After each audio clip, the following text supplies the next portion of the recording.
everybody, I'm Joe Steele here with another Steele review. This time I talked about in my Spider-Man review that we were going to talk about Spider-Man and things that we love. So I decided to bring in my friend Ryan Penland, who is a screenplay writer. He likes to write lots of fun stuff. I'm a nerd.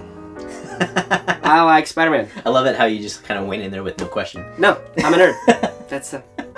That's the video. Hi, bye. See ya. No. Oh, you're still here. Okay. So you love Tobey Maguire Spider-Man? Yeah. I don't. Go ahead. just giving it to you that way. What are you, Larry King? Talk about it. Now! Well, you know, the first Spider-Man actually was a very nostalgic connection with me because when it was released, I was a freshman in high school, very much an outcast, and I didn't have a lot of friends. Up until the very last day of high school, I had actually gotten a group of friends and gotten very close with them. And we thought after the last final that we had as our careers as freshmen in college. Absolutely, yeah.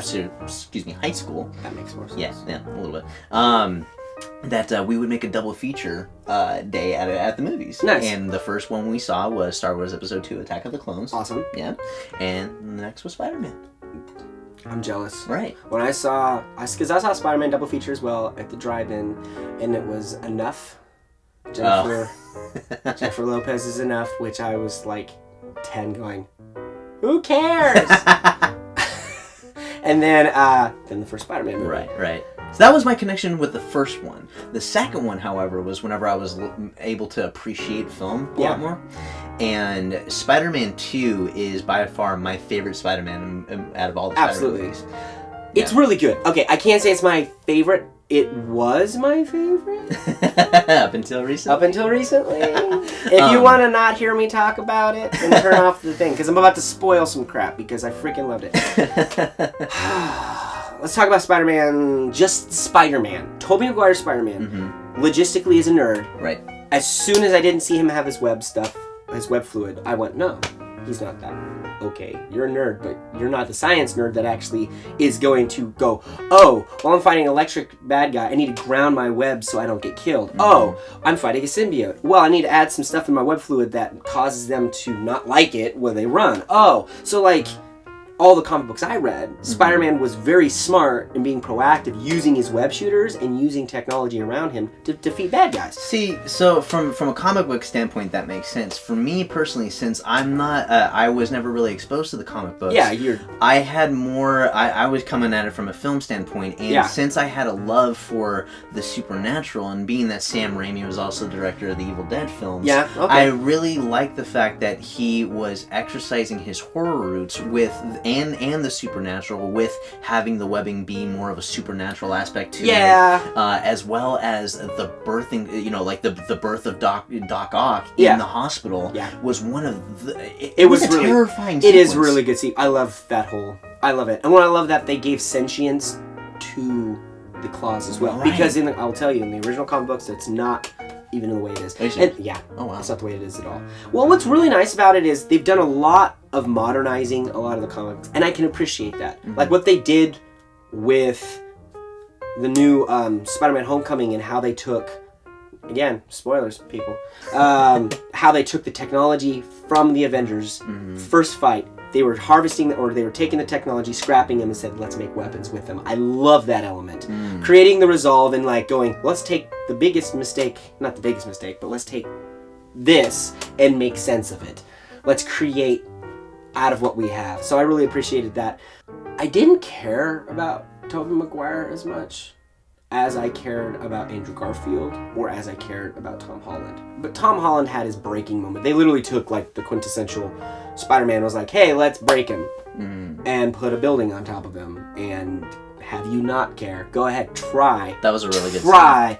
Scene. You can't help but try. You're like, oh my gosh. Peter Parker, I don't know.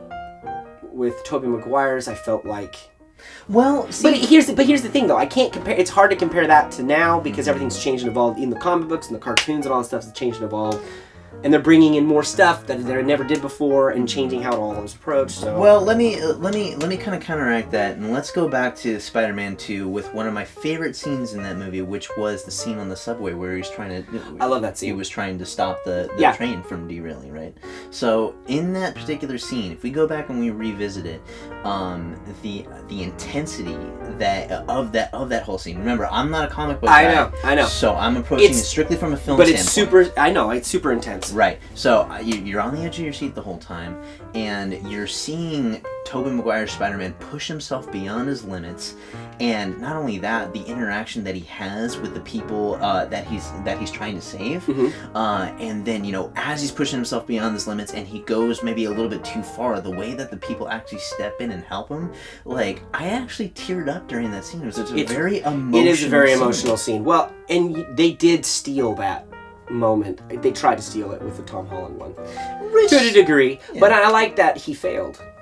Yeah. I like that there was no. And see, that's the thing. Like, they really showed him being a kid. That's the biggest thing. I think that's honestly the biggest disconnect for me with Tobey Maguire. He was not a kid. He graduated. Wait, he already graduated college. Yeah, graduated. Well, he was in college in Spider-Man 2. He was in. Yeah. Right. But he graduated high school already, and I'm like, that's not Spider-Man. Spider-Man is this kid who's like 14 years old, 15 years old, who's struggling school, who's struggling life, and struggling all those things. Mm-hmm. So I went, okay, we'll see what you're going to do with it. And I mean, the villains were incredible. Fantastic. In those movies. Yes. In the first Spider-Man movies, except for the third one. We don't talk about the third one. We don't even... It's like Indiana Jones' Crystal Skull. It never happened. We don't talk about it. But those first two, the villains were amazing. Yeah. And then Amazing Spider-Man, villains were lacking, but the music was my favorite. And Hans Zimmer, I'm biased, but also Andrew Garfield as Spider-Man, I related to him more. But even then, he wasn't as dorky as he was. He was more of that, hey, I'm a cool skater kid that likes to take photos, but I'm not nerdy enough for people to like. See, and I think that was my biggest problem with the Amazing Spider-Man movies, is because Andrew Garfield's character, Spider-Man, really wasn't that much of a nerd. He was more of just like a really snarky skater hipster kid, which is basically the nerd of modern times, I guess. Yeah. Which I really That's don't not a nerd with. of modern time. I'm a nerd of modern time. You're welcome, America. I'm sorry, I couldn't help it. I was just like, dude, in high school, being a nerd, I had friends, but I was like that. They're like, oh yeah, you like Batman and comic books and video games. Now everyone's like, comic books and video games? Let's talk. I'm like, yeah, where were you 10 years ago? Right, I could have been cool in high school. I could have been. I blame you, culture. But that was, I mean, really, like, I think that's the reason why I feel like I connected with Tobey Maguire's Peter Parker and Spider-Man more, is because those movies, I got the most pathos out of that character, to where I really cared about Peter Parker's journey as a person who was struggling, balancing the college thing, with balancing the work, and also like trying to, that whole moment where he's having that moment with him and Uncle Ben kind of being like, the imaginary figure standing in. Yeah, it was an extremely emotional moment. You really connected with him, and you're just like, man, if I was in that spot, I don't know if I could do this either. Yeah, this is dangerous. Yeah. Well, and the nice thing is, I mean, what I really did like about. You cared more about Uncle Ben in the Tobey Maguire movies, because they spent so much more time developing that relationship. Right. I mean, you've got 30 minutes into the movie and now he dies, and you're like, I liked him. You jerk. Yeah. But then you're on more of the Spider-Man, kill him. Just kill him. Just kill the guy. Just take him out. Right. So I can appreciate that. I think the establishment of Spider-Man in that movie was better. Mm-hmm. I just liked the relationship with Andrew Garfield and Emma Stone so much more in The Amazing Spider-Man. Yeah. It was way more believable. Mm-hmm. They tried so hard in the first Spider-Man movies, and I was just like, why are you with him? Leave. Go be with Harry. Yeah. Which was another big appreciation. But at the same time, in Spider-Man 2, remember the scene where, like, he's basically rescuing MJ, yeah, and he's got this huge thing. Like, what was it? I can't. It's been a while since I've seen the movie, but he's basically lifting this huge thing. Yeah, and that reveal moment where MJ finally realizes it's Peter Parker, and he just kind of looks at her and just goes, "Hi, this is really heavy." Like, yeah, it just there's just so many just great moments in that movie. Then your iconic upside down kiss and different things like that. Absolutely. They did a lot visually that made you like them more so. Right.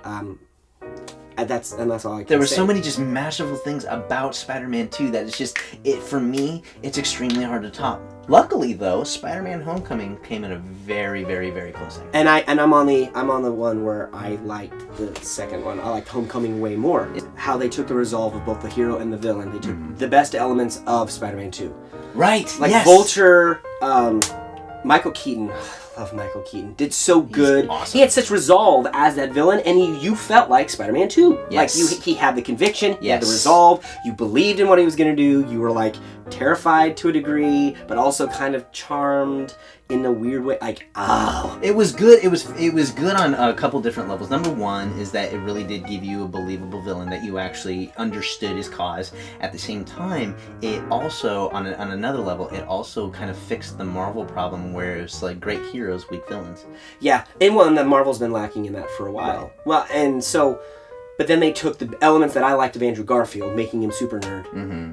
And then taking the loving elements of Tobey Maguire and him juggling everything and the balance between that. Mm-hmm. And they're like, hey, well, let's not really push and make a relationship forefront emphasis in this movie. Let's just have him be a kid, struggling with being a kid. Right. And that's this.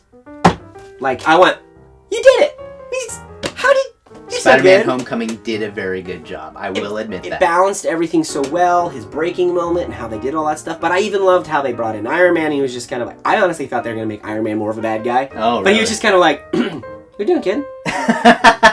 You're being stupid. He kind of did need the mentor since Uncle Ben was no longer in the picture. Exactly. And so there was a lot of moments in the comic books where he's learning by getting his head picked up by Kingpin and thrown across the room going, I probably shouldn't have said that fat joke. Like, that's actually in the comics. Oh, wow. Oh, yeah. Like, there's just a lot of intense moments that are happening where he's cracking jokes trying to, like, do it while he's getting his butt handed to him. Oh, wow. And so you see him grow and learn from his experiences, and a lot of it, Spider-Man fails. Half your comic book, Spider-Man is trying to pick himself up because he's failing over and over and over again. And I think that's why he's so lovable, because he's that character. You see fail, and he gets back up, and he's like, I can't live being normal. I'm not normal. I have to help people. See, I'd much rather get a lecture from Iron Man than get beat up by Kingpin. That's just me. He gets beat up by Kingpin, he gets beat up by Venom, he gets beat up symbiotes, he gets chased down by S.H.I.E.L.D. In the original stuff, like, no one liked him. And so when he joined the Avengers, everyone was like, wow, that's awesome. Great, I'm so happy. Now bigger people are trying to kill me. Yeah. So, I don't know. In all of it, I can say I lean more towards the Tom Holland one with the Homecoming. I thought that was the best at this point. To me, it was definitely the best at this point, for sure. The best accuracy, but also they took the charming moments that I loved. And I can say with confidence that being a comic book nerd, that movie hit home. And like you were saying, Marvel Cinematic Universe, they don't have villains that you care about. They don't have a villain that has the conviction that you're like, oh yeah, he's a good villain. DC, on the other hand, normally has really awesome villains, and you're like, can we focus on not ruining this story that's really good? Yeah. Should we not even bring it up? Let's just not bring it up. Let's bring it up. All right, so that was it, man. Ryan, thank you so much for hanging out with me. Thanks for having me, and let me jib-jab with you. So if you're liking what you're hearing, hit that subscribe button. It's going to be awesome. Hit the like button, and yeah, so Spider-Man Homecoming, if you haven't seen it. If you haven't seen any of the Spider-Mans, I recommend seeing all of them except for Spider-Man 3. Giving your honest opinion. I'd love to see what your thoughts are. I'll throw in the comments below. I'd love to hear the Andrew Garfield versus the Tobey Maguire versus the Tom Holland, that whole thing. Yeah, I'd love to hear more about that. So, in the end of the day, 2 thumbs up. I like it, man. 2 thumbs up for Homecoming. Right on.